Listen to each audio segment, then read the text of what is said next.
How did IBM master its transformation in the early 90s?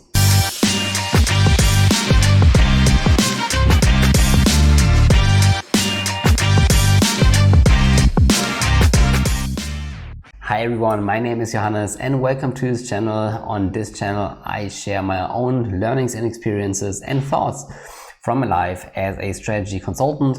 This means that we talk about consulting, business and mindset. If you are new to this channel, then please make sure to subscribe to it.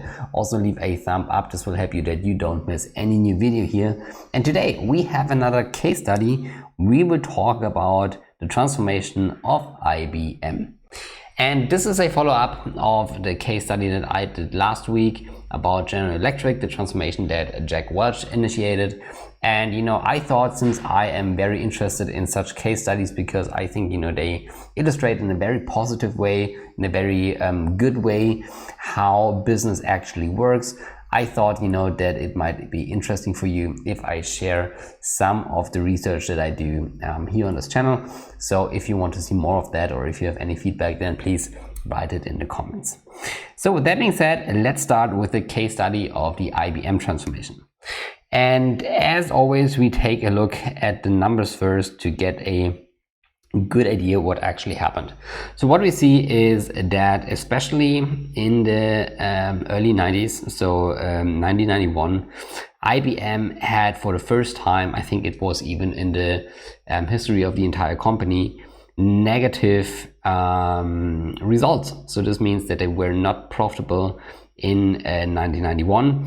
And this led to a huge transformation program that lasts for 3 to 4 years and made a huge or very, very successful turnaround actually.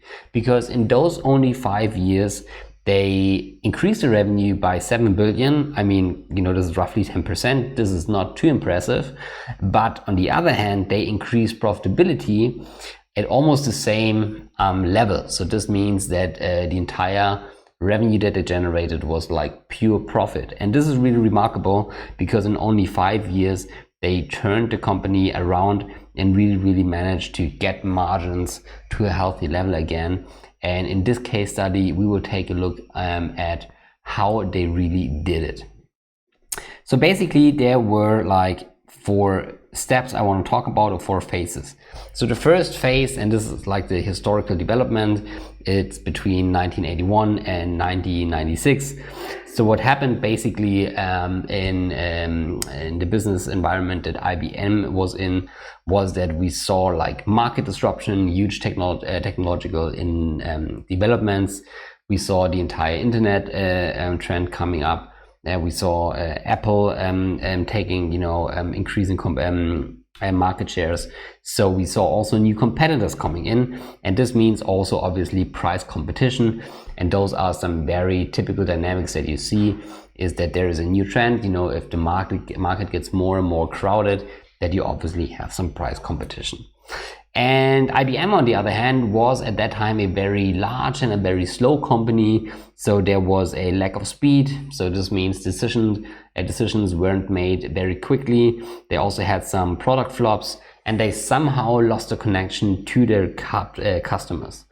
And one big problem was that they had a very strong tradition of internal managers at IBM. So this means that over generations, it was a habit to recruit the top management from their own ranks. And obviously, this prevented IBM from developing fresh ideas, from developing new ideas. And obviously, if you become a large company, and there's always the danger of, having high bureaucracy and high overheads. And this is exactly what happened at IBM. So this means that this also contributed to like a huge overhead costs, and they needed to change that. And what they did was that they initiated some first measures. And this was in 1991 to 1992. And these were some early efforts to get profitability back to normal levels again. And what they first did was that they introduced some Six Sigma quality measures. So we had the same topic at GE in the last case study. Six Sigma, especially in the early 90s, was a huge topic to increase the efficiency and the quality of production facilities. So this was the first measure. Also, they tried to accelerate the making of decisions, so they shortened reporting lines. They really tried to make decisions much leaner and much more faster. They also shortened the planning cycle, also something that we had in the GE case study last week. What that means is that they don't have extensive planning anymore, but that they rather, try to take a look at the short-term period and, being as efficient as possible. They also already started to introduce voluntary retirement programs. So this means that you ask people voluntarily to leave the company and you provide incentive programs for that. And they already started with closing some factories. This is a typical measure that you do to reduce costs, especially if those factories are not profitable. So maybe you can shift some machines, maybe you can shift some production facilities and close a factory, because obviously, again, this reduces overhead costs. So what they also did was that they had some cost reductions. So they introduced a shared service center, for example. This means that they outsource their overhead functions like accounting, especially, some parts of the HR department maybe. And this usually helps to reduce overhead costs. And they also had some first personnel reductions to reduce the costs. They also started slowly but surely the restructuring of their portfolio, which means that they tried, or that they thought about, the spin-off of some unprofitable businesses. And they also tried to introduce new services. So this means that they entered the IT services market. And back then, I think they bought out PwC's consulting business actually, and established IBM services. But that was only the first part. And if we take a look back at the graph that we saw, then we see that, in 1992, it still wasn't profitable. So they needed to come up with even tougher measures in order to do the turnaround. And what they did was that they entered the third phase, and this was the main phase of the transformation, because they hired a completely new management.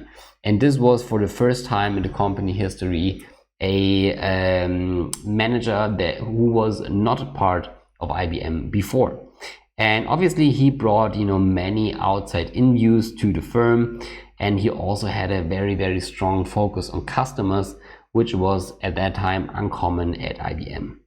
So what he did was, first of all, and this is pretty cool because, you see that very often, if a company is in a decline, there is always the huge danger that especially the key personnel leave the company. I mean, obviously you want to reduce headcount in order to save costs, but you don't want to let go your high performers. But unfortunately, those are typically, sometimes the first people who go, because if they see, okay, the company goes to the wrong direction, then they leave. And obviously, this leaves huge gaps in your company. So what they did was that they introduced a new stock plan that really incentivized, especially the key personnel, to stay within the firm. Also, they did a quick assessment of the situation. So they asked all the middle managers to summarize the situation, come up with solutions, and really launch initiatives to focus on sales, marketing, and PR. Also, since IBM was almost a kind of conglomerate where they had many different global industries and services and businesses where they were participating in, there were a lot of discussions of, if they should split IBM up, if they should sell some of the unprofitable, or at least, less profitable businesses. But they said, no, what we want to do is we want to position ourselves in the market as one end-to-end service provider. And this is what they did. So they decided that they actually actively did not sell of their own of their businesses, but that they rather position themselves in a unique way in the market. And they set up some principles. So they wanted to integrate everything that they acquired. They put a strong focus on cost reduction. They really wanted to return to the customer. And they also wanted to become a faster moving organization, so to become more agile. What I liked really well is that they restored the accountability of the middle management. So they assigned specific projects and cost reduction targets to the middle management, which is usually very effective if you do that. They also, put it on a strategic roadmap to get out the cost as quickly as possible. They also, kind of clean sheeted the process, which basically means that it's, it wasn't only like a one-time activity to reduce the cost. They rather try to develop a process to regularly review processes, to review costs in order to have the same cost reduction process over and over again on a yearly basis. They also, decentralized decision making so that the business units became more independent, so that they, went away from a very hierarchical thinking where they always had to ask their supervisor to do something, to a point where all the business units could do decisions or make decisions by themselves. And also, this is really something that I think is very interesting. They assigned the key customers to the executives. Okay, so usually the key account management is in the hands of the sales department, but sales was so important then at that period at IBM that they said, okay, the regional managers, the CEOs of the different companies, they actively were responsible for the key customers. So this is something that I really, really liked. Also, again, they had a strong focus on cost reduction. So they hired a new CFO who was responsible for the cost-cutting activities. They did a benchmarking study where they tried to find out, okay, what are things that our competition does better than we do, especially in terms of costs. They also killed the complex transfer pricing. Transfer pricing is the, how do you call it? It's how they pay services within the company. So if there's a service in one business unit and they sell it to the other the business unit, you have a transfer pricing system. And this can become very complex, especially because there are some tax regulations that you have to be aware of. And they try to reduce the complexity of that. And also they sold off non-core businesses, as we just discussed.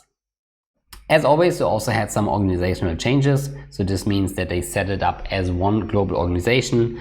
They had a new performance evaluation system.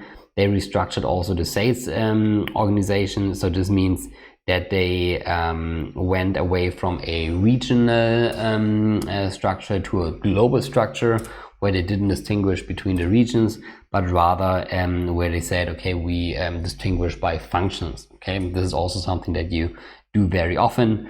And they restructured also the board of directors even, so they cut it down to by a third. And also they remarked the brand, so they really put a focus on reviewing the marketing activities, launching new campaigns, and also they restructured the product portfolio and established new brands, like for example the ThinkPad, and this is obviously also the laptop that I use in my work. Good. This was the second and the most important phase of the transformation.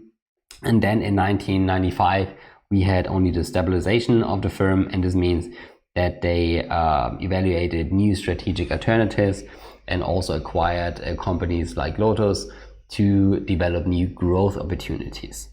So what we see, and this is really important, so they went into financial trouble.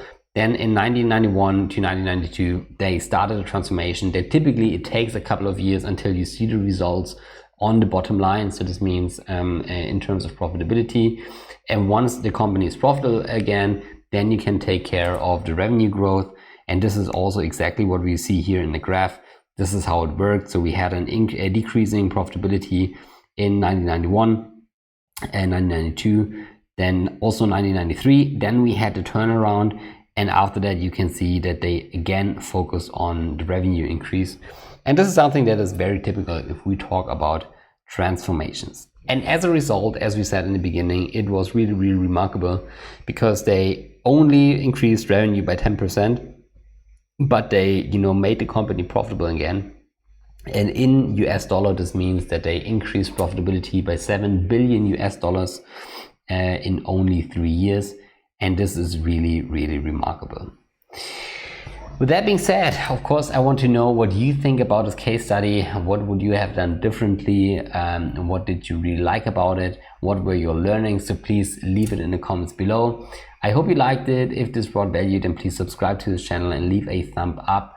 And with that being said, I wish you a very successful day. Hope to see you soon. Goodbye, Johannes.